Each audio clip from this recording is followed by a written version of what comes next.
Hey everybody out there, my name is Dragnix, and this is Umihara Kawase Shun Steam Edition. A little bit of a mouthful there. It's $11.99, came out early this morning. It is the third and final game by the series by Studio Saizen. This one is particularly the port of the 1997 PlayStation game. In this game, you're a backpacking sushi chef armed with a fishing pole and a rubber line, because we know all the best fishermen use rubber lines. It's just knowledge of the industry. But before I begin, I want to make sure you guys know that this key was obtained from keymailer for the purposes of review. That won't affect my opinions in any way, but you should know that because of FTC guidelines, as well as the whole morals thing, you know? Now, while there are puzzle elements to the game, the best way to describe Umihara Kawase is a physics platformer. Basically, you use your rod to attach yourself to surfaces, throwing yourself across the map, or being able to use physics to be able to gain momentum, to be able to hit certain platforms, or be able to get to new heights. Now, your job is simple in every level, to get to the exit door. There could be multiple exit doors depending on the path you take, and there are branching paths in the game. Now, of course, it's not going to be a cakewalk to the exit. You'll have hazards in your way. Mostly, we'll deal with bottomless pits and the fish that you come across. Yes, of course, the fish are trying to kill you because you are a fisherman. Of course they're trying to kill you. You're trying to kill them, technically.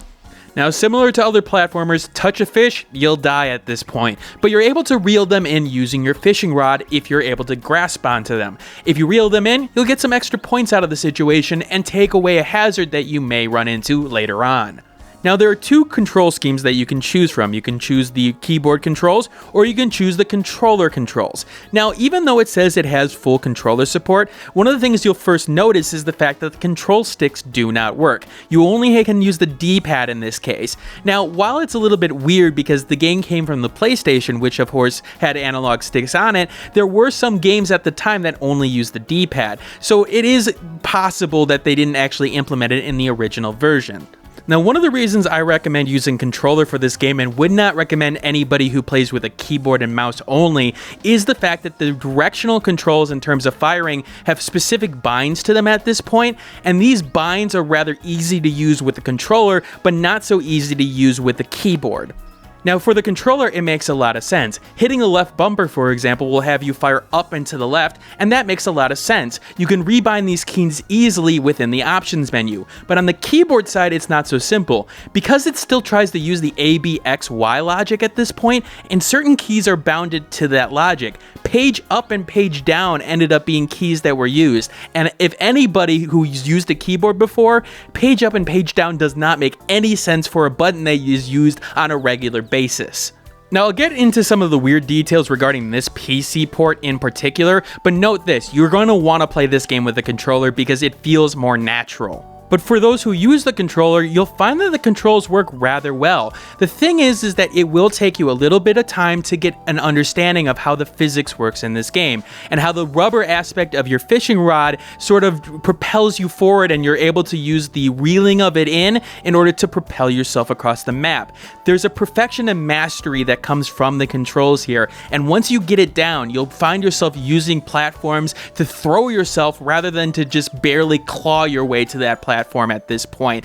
It's the perfect kind of game that I find for speed running. The thing is that the little tiny bits of time that you can shave off by using the physics in the game could work rather well. And in fact, I found myself improving over and over again by doing levels over and over again. There is something addictive about using this physics engine, and in particular using the fishing rod in question to move yourself forward. Something about it is just fun. Now, like I mentioned though, there will be some frustration factor in terms of understanding that physics engine, and in particular some of the new elements that the game introduces to you. It will take a little bit of time to get your grasp on when to reel in and when to use gravity and motion in order to propel yourself up.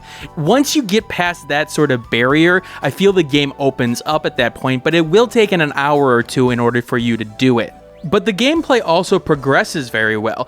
It does introduce these tutorials between scenes in terms of the loading screen that teach you a little bit about what you can do in the world, and I think it's a good tool to show rather than not tell how to do something in particular. I really wish they would have told you specifically though that you could reel in, because it took me a while to figure that out. However, level progression, and in particular the difficulty curve, does rather well in introducing new mechanics to you and introducing new difficulty challenges challenges without overburdening you. And you're able to use the skills that you learned on earlier levels to cut off a little bit of time as well. Introducing things like rappelling down to bottom platforms so you have an easier time of making a jump, or being able to make a jump that is a little bit longer with the ability to jump in the air and using your fishing rod in midair in order to grasp onto something.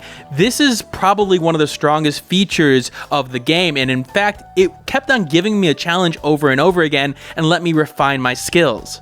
It's also helped that it has collectibles and branching paths for a little bit more gameplay variety, but in the end, the core gameplay is rather fun and feels a little bit different from what I've been playing lately in terms of platformers. There's a lot of pixel platformers out there. There are a lot of platformers in general out there, but this one stands out compared to everybody else. Now, aesthetic-wise, the game isn't the greatest. It is a PlayStation port, and even for a PlayStation game, it looks a little bit more Super NES-like more than anything else.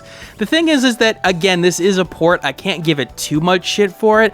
It would have been nice to see some HD textures on it or something along those lines, but in fact, it is serviceable. The music does have an addictive quality to it, but it does, I don't want to say it feels Japanese, but it feels Japanese. I also do appreciate they have a practice mode in this game, because in particular there can be 1 or 2 times that you run into the game where there's a specific level that really gives you troubles, because it's introduced a new mechanic that I really haven't dealt with before, and I'm not exactly sure how to deal with it in a good way. In particular, there's the first boss fight, and really it's a matter of hitting these tadpoles and being able to, grab the tadpoles in question, but I was having trouble figuring out how to throw myself off the edge while being able to easily get back up there over and over again. Now, the way that the level system works is that you start on level 1 and you go through like any other platform game. Once you get past the first boss fight, you get to continue, but X number of lives, and of course, once those lives are out, you're done.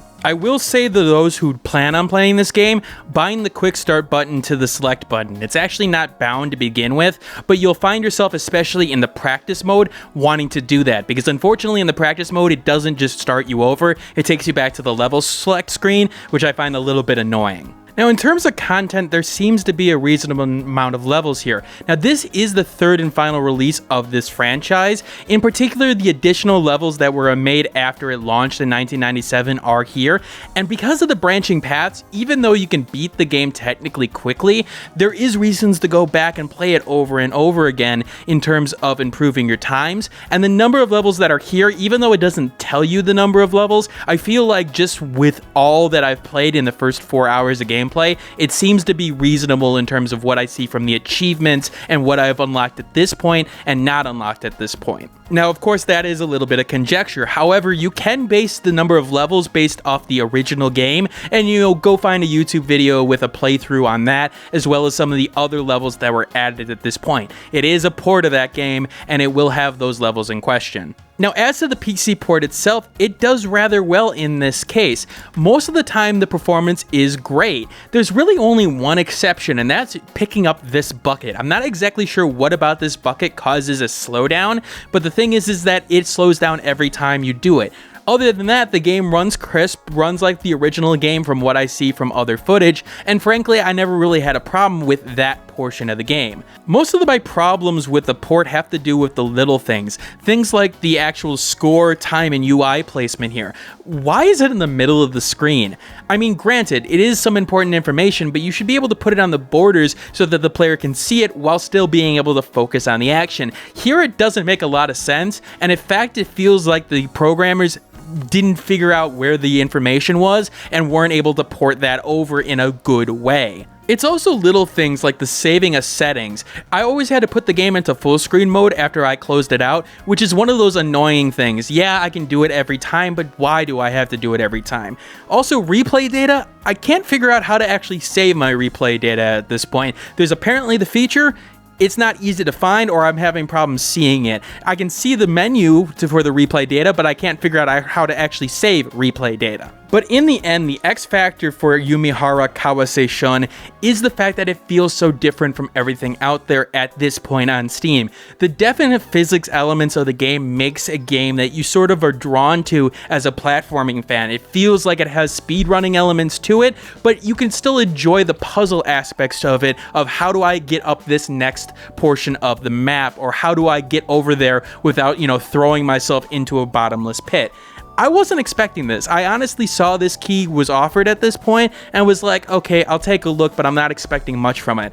I got a great game and a fun game, and I understand why it was a cult hit over in Japan. Now, granted, there are problems with the game in terms of its, PC port at this point, and I do wish there were some little things that were changed in here and there in terms of teaching mechanics and things like that. But overall, I can recommend Umihara Kawase Shun to people who like platformers, who use controllers. I want to keep that in mind here, who use controllers and want something a little bit different out of the genre in the puzzle platformer and physics platformer genre. And that's my opinion of Umihara Kawase Shun Steam Edition. Now, if you want to ask more questions or you want a little bit more detail regarding the game, I always look at the questions below or, any comments below and respond to them as best as I can. So if you need more information, let me know.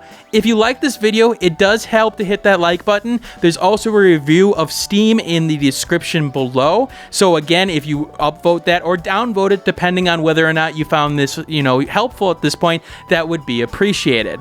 If you want more content like this on a weekly basis, again, I'm doing this for a living as much as I can at this point. So hit that subscribe button so I can help grow and, cover more games like this. And I will see you all later in the week, probably Wednesday or Thursday at this point, depending on what I get done. And look out for that video over at Tech Raptor in the coming days as well on Mushi Himishama, because again, I like bullet hell games. Hey everybody, thanks for watching. If you like this content and want to see more of it, you may want to hit that subscribe button on the left hand side. If you like this video and want to see more of this content, take a look at this video on the left hand side as well. And if you've missed my last video, take a look at the right hand side. Once again, thanks for watching and keep on gaming.